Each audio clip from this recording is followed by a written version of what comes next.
Once upon a time in a small village there lived a young girl named Ella. She was a kind-hearted and gentle soul known for her radiant smile and grace. However, her life took a tragic turn when her beloved mother fell gravely ill and passed away, leaving Ella and her father devastated by the loss. In his grief, Ella's father, wanting to provide his daughter with a loving mother figure, decided to remarry. He married Lady Tremaine, a woman who appeared charming and elegant but had a cold and selfish heart. With her came two daughters, Anastasia and Drizella, who were equally as cruel and unkind as their mother. As time went on, Ella's father became blinded by his love for Lady Tremaine and failed to see her true nature. Sadly, he too cast away, leaving Ella at the mercy of her wicked stepmother and stepsisters. Ella's life, once filled with love and happiness, was now overshadowed by sorrow and mistreatment. Lady Tremaine and her daughters treated Ella as a mere servant in her own home, forcing her to do all the household chores while they lived of luxury and indulgence. Ella's days were filled with hard work, but she never lost her gentle spirit or her optimism.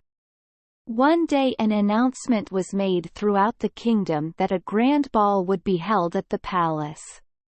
The prince was searching for his bride, and every eligible maiden was invited to attend. Ella's stepsisters were filled with excitement, talking about their extravagant gowns and imagining themselves as the prince's future wife.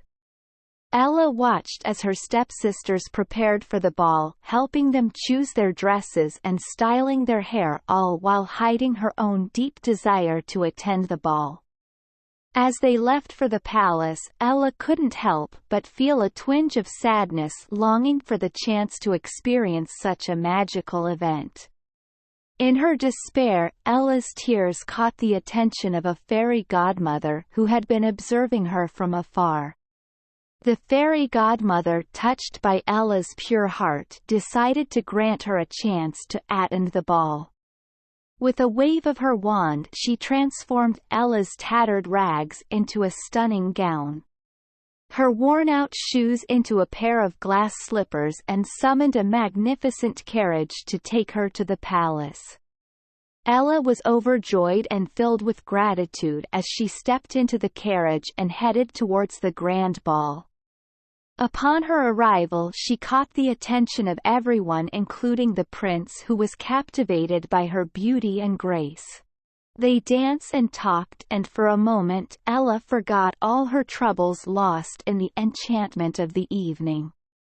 But as midnight approached, Ella remembered the fairy godmother's warning.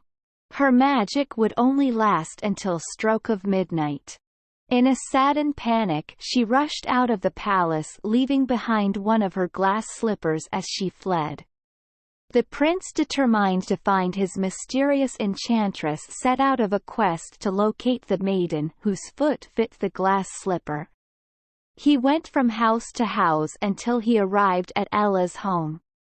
Ella's stepsisters, who had recognized her at the ball, were envious of her beauty and tried to fit their feet into the slipper, but to no avail.